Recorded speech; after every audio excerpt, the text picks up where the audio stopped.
जय हिंद दोस्तों। Math lead YouTube channel पर आप लोगों का हार्दिक स्वागत है। आज मैं आप लोगों के लिए अनुपात तथा समानुपात का कुछ महत्वपूर्ण प्रश्न लेकर के आया हूं, जिसको आप बहुत ही सरल तरीके से आसानी से लगा पाएंगे। प्रश्न है, दो संख्याओं का अंतर उनके योगफल का 45% है। बड़ी संख्या तथा छोटी संख्या का अनुपात क्या है? अब कैसे आप इसको लगाएंगे? बहुत आसान है।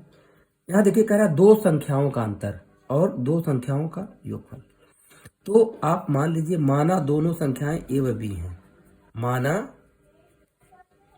दोनों संख्याएं ए और बी हैं। इतना मानने के बाद अब आप प्रतिबंध बना लीजिए। कह रहा है कि दो संख्याओं का अंतर घटा लीजिए, ए माइनस बी, उनके योगफल का 45% है। बराबर करिए, इनका योगफल करिए, ए धन बी। अब इसका 45% गुणे 45%, ठीक है। का मतलब गुणा हो जाएगा। यहाँ कह रहा दो संख्याओं का अंतर उनके योगफल का 45% है, तो योगफल करके 45% लिख दीजिए। इसी को हल करिए तो ए माइनस बी बराबर, अब देखिए यहाँ ए प्लस बी, अब गुणे 45%, ये प्रतिशत हटाएंगे बटे 100 हो जाएगा। प्रतिशत 100 से भाग दे देंगे, ठीक है। अब आप काट दीजिए, 5 से काट दीजिए, 5 नमा 45, इसे काट दीजिए 5 बीसाही 100। अब आप इसको हल करेंगे तो तिर्यक गुणा होगा, ये 20 का गुणा इसमें होगा और 9 का गुणा इसमें होगा, तो 20 का ये में गुणा होगा तो 20 ये हो जाएगा। इस 20 का इस माइनस बी में गुणा होगा तो माइनस 20 बी हो जाएगा। 20 का ए में गुणा करेंगे 20 ए, 20 का माइनस बी में गुणा करेंगे माइनस 20 बी, बराबर 9 का ए में गुणा करेंगे 9 ए, अब प्लस है प्लस लगाए, 9 का बी में गुणा करेंगे 9 बी हो जाएगा।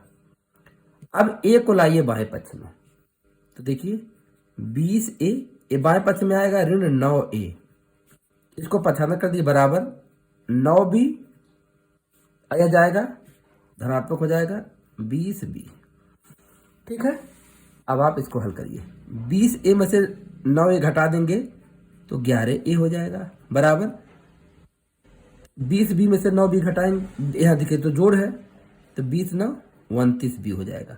अब क्या करिए, बी को लाइए बाएं पक्ष में और 11 को लाइए दाहिने पक्ष में, तो यहाँ इसमें यहाँ देखिए गुणा का चिन्ह है, यहाँ भी गुणा का चिन्ह है, तो आएगा भाग हो जाएगी। तो गुणे का चिन्ह रहता है, पक्षांतर करते हैं तो भाग हो जाती है। तो ए अब बी को लाएंगे तो बटे बी हो जाएगा, बराबर 29, 11 को ले जाएंगे बटे 11 हो जाएगा। अब ए बटे बी बराबर 29 बटे 11, तो ए अनुपाते बी बराबर हो जाएगा 29 अनुपाते 11। ए अनुपाते बी बराबर हो जाएगा 29 बटे 11। प्रश्न क्या कह रहा था? प्रश्न कह रहा था कि बड़ी संख्या तथा छोटी संख्या का अनुपात क्या है। तो बड़ी संख्या हमारी ए है, क्योंकि मैंने यहाँ देखिए ए में से बी को घटाया था। जो प्रतिबंध लगाया कि दोनों संख्याओं का अंतर, जब ए में से बी को आप पहले घटा देंगे तो ए ही हमारी क्या होगी, बड़ी संख्या होगी। तो इसलिए अनुपात में भी मैंने जब निकाला तो ए अनुपाते बी बराबर हो गया 29 अनुपाते 11। अब आइए दूसरा प्रश्न, बहुत ही अच्छा प्रश्न है और बहुत ही सरल ढंग से आप इसको समझ पाएंगे। तीन संख्याओं का अनुपात 3 अनुपाते 4 अनुपाते 7 है तथा इनका गुणनफल 18,144 है। ये संख्याएं हैं, तो आप इसको कैसे लगाएंगे? पहले यहाँ देखिए, ऊपर जो हम लोग प्रश्न लगाए हैं, ये 29 अनुपाते 11 विकल्प में अगर हम देखते हैं तो कौन सा हो जाएगा? 29 अनुपाते 11, डी विकल्प सही हो जाता है, ठीक है। अब आ जाइए दूसरे प्रश्न पे, आसानी से लगाइए। तीन संख्याओं का अनुपात, तो एबीसी तीन संख्या मान लीजिए, एबीसी तीन संख्या है, तो ए अनुपाते बी अनुपाते सी बराबर 3 अनुपाते 4 अनुपाते 7। अब गुणनफल उनका 18,144 है, असंख्याओं को ज्ञात करना, अर्थात एबीसी को ज्ञात करना रहेगा। तो ए अनुपाते बी अनुपात सी, 3 अनुपाते 4 अनुपात 7। अब मैंने बताया कि जब भी कभी अनुपात को तोड़ना होता है तो एक कांस्टेंट का गुणक शामिल कर लेते हैं। तो अगर यहाँ मैं के का गुणक शामिल कर लूं तो ये सब टूट जाएगा। तोड़ दीजिए, ए बराबर ए का अनुपात 3 है तो 3 के, बी बराबर इसका अनुपात 4 है 4 के हो जाएगा, सी बराबर है 7 के हो जाएगा, ठीक है। अब प्रतिबंध करा कि गुणनफल इनका जो है 18,144 है, 3 का गुणा करिए, 3 के गुणे 4 के गुणे 7 के, क्योंकि इनका जो गुणनफल है वो किसके बराबर है? 18,000 144 के। तो प्रतिबंध हमारा कह रहा है कि ए गुणे बी गुणे सी, यहाँ देखिए मैं लिखा नहीं, लिख सकते हैं आप, ए गुणे बी गुणे सी बराबर 18,144। ए का मान रखिए, बी का मान रखिए, सी का मान रखिए, मैंने रख दिया 18,144। अब गुणा करिए, 3 का 4 में गुणा करिए, फिर इसमें तो 3 चौक के 12, 12 सते 84, 84 अब के गुणे के 3 बार है तो के का क्यूब हो जाएगा बराबर यहाँ 18,144। अब 84 से भाग दे दीजिए तो के क्यूब बराबर हो जाएगा हमारा 18,144 और बागा बटे 84। अब आपको इसको हल करना होगा, क्या करेंगे, काटना होगा। तो काटने के लिए आप इसको 4 से काट लीजिए, कोई दिक्कत नहीं है। तो चलिए मैं 4 से ही काटता हूँ। 4 दूना 8, 4 का 9 4, यहाँ काटिए।